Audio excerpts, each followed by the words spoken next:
नमस्कार शेतकरी बांधवांनो, फक्त याच बँकांची कर्जमाफी ही केली जाणार आहे. आता तुम्ही ज्या बँकाचं कर्ज घेतलंय ते बँक या यादीत आहे की नाही, याची संपूर्ण माहिती मी तुम्हाला या व्हिडिओच्या माध्यमातून देणार आहे. त्यामुळे मित्रांनो, चॅनलवर जर नवीन आला असाल तर अशाच अपडेट आणि माहितीपूर्ण व्हिडिओसाठी, कर्जमाफीच्या संपूर्ण माहितीसाठी आपल्या यूट्यूब चॅनलला सबस्क्राईब करायला मात्र विसरू नका. शेतकरी बांधवांनो, शेतकरी बांधवांसाठी मोठी बातमी समोर आली की राज्य सरकारने अखेर शेतकऱ्याच्या दीर्घकालीन मागणीवर प्रतिसाद देत कर्जमाफीची प्रक्रिया सुरू करण्याची तयारी दाखवली आहे. नागपूर येथे झालेल्या तीव्र शेतकरी आंदोलनानंतर सरकारने आगामी अर्थसंकल्पात या कर्जमाफीची आवश्यक निधी राखून ठेवण्याचा निर्णय घेतला आहे. ही घोषणा झाल्यापासून राज्यातील शेतकऱ्यांमध्ये आशेचे एक नवे किरण दिसू लागले आहेत. अर्थमंत्री तथा उपमुख्यमंत्री अजित पवार यांनी दिलेल्या माहितीनुसार मार्च 2026चा जो अर्थसंकल्प सादर होणार आहे त्याच्यामध्ये कर्जमाफीसाठी आवश्यक तरतूद करण्यात येणार आहे आणि संपूर्ण प्रक्रिया 30 जून 2026 पूर्वी होणार आहे असं सांगण्यात आलेलं आहे. आणि त्यांनीही 30 जून पूर्वी आम्ही शेतकऱ्यांची कर्जमाफी करू असं आश्वासन दिलेलं आहे. सरकार या योजनेत पारदर्शकता आणि न्याय याला प्राधान्य देत असून त्यामुळे खऱ्या अर्थाने शेतकऱ्यांना दिलासा मिळेल. आता कोणत्या बँकांचे कर्ज माफ होणार? या कर्जमाफीसाठी योजनेअंतर्गत प्रामुख्याने 3 प्रकारच्या बँकांचा समावेश हा करण्यात आलेला आहे. त्याच्यामध्ये राष्ट्रीयकृत बँका या श्रेणीमध्ये state bank of India, bank of India, Canara bank आणि इतर सहकारी बँकांचा समावेश होईल. या बँकांमधून घेतलेल्या पीक कर्जाची माफी जवळपास निश्चित मानल्या जात आहे. त्याच्यानंतर सहकारी बँक. आता सहकारी बँक कोणत्या आहेत? तर जिल्हा मध्यवर्ती सहकारी बँक, ज्या DCC बँक आहेत, या ग्रामीण भागातील शेतकऱ्यांसाठी सर्वात महत्त्वाच्या आहेत.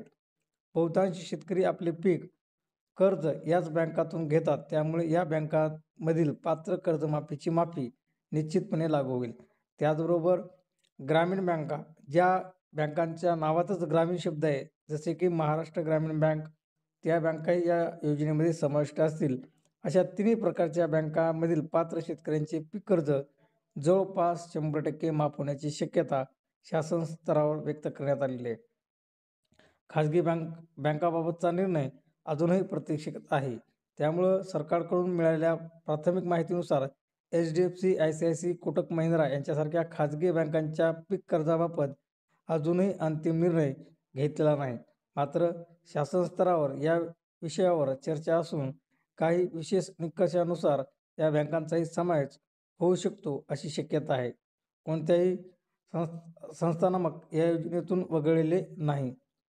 ज्या संस्था आहेत, पतसंस्था आहेत, यांना या योजनेमधून अजूनही वगळलेलं नाही. त्यामुळं पतसंस्थाही शेतकऱ्यांनी जे सातबारा गहाण ठेवून पतसंस्थाकडून कर्ज घेतलेलं असेल, त्याही संस्थांचा शासनाच्या अधिकृत कर्जमाफी योजनेत पात्र ठरणार नाहीत. त्यामुळं शेतकऱ्यांनी सरकारच्या पुढील निर्णयाकडे लक्ष ठेवण्याची आवश्यकता आहे.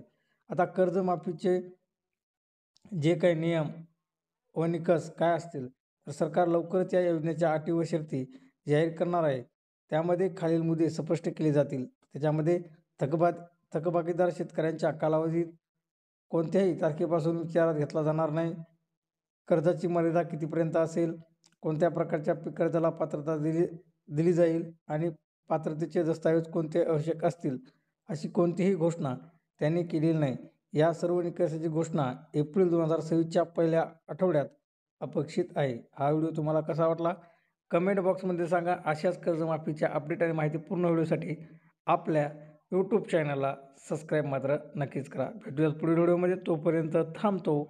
जय हिंद, जय महाराष्ट्र.